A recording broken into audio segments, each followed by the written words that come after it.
بسم اللہ الرحمن الرحیم۔ سورہ توبہ کی آیت نمبر 60 میں ارشاد باری تعالیٰ ہے، زکوٰۃ تو صرف ان لوگوں کے لیے جو محتاج اور نیرے نادار مسکین ہوں اور جو اس کی تحصیل پر مقرر ہیں اور جن کے دلوں کو اسلام سے الفت دی جائے، اور گردنیں آزاد کرنے میں اور قرض داروں کو اور اللہ کی راہ اور مسافر کو یہ ٹھہرایا ہوا ہے اللہ کی طرف سے، اور اللہ علم و حکمت والا ہے۔ اس آیت مبارکہ میں 8 مصارفین کا ذکر موجود ہے: فقراء، مساکین، عاملین زکوٰۃ، تالیف قلب، غلام کی آزادی، مقروض، فی سبیل اللہ، مسافر۔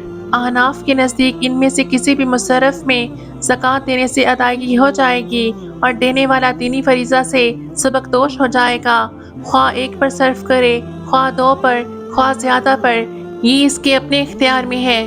فقیر اور مسکین دونوں ہی مالی ضروریات کے لیے دوسروں کے مالی تعاون کے محتاج ہیں، دونوں کو زکوٰۃ دی جا سکتی ہے۔ فقیر سے بڑھ کر مسکین خستہ حال ہوتا ہے، فقیر تنگ دست ہوتا ہے، تہی دست نہیں ہوتا۔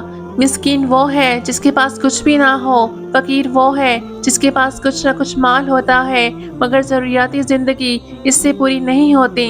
وہ لوگ جو زکوٰۃ و عشر جمع کرنے پر مامور ہوں، ان سب کو زکوٰۃ فنڈ سے اجرت یا تنخواہ دی جائے گی، خواہ امیر ہو خواہ غریب۔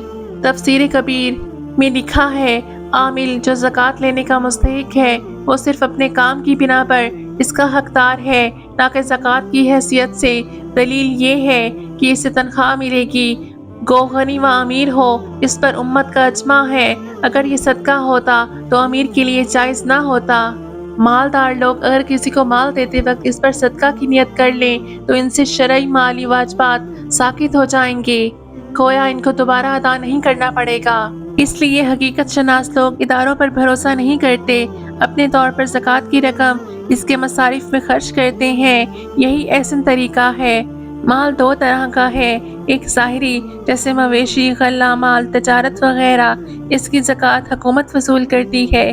دوسرا باطنی یا پوشیدہ مال جیسے زیورات یا نقدی، اس کی زکوٰۃ ہر شخص خود ادا کرتا ہے۔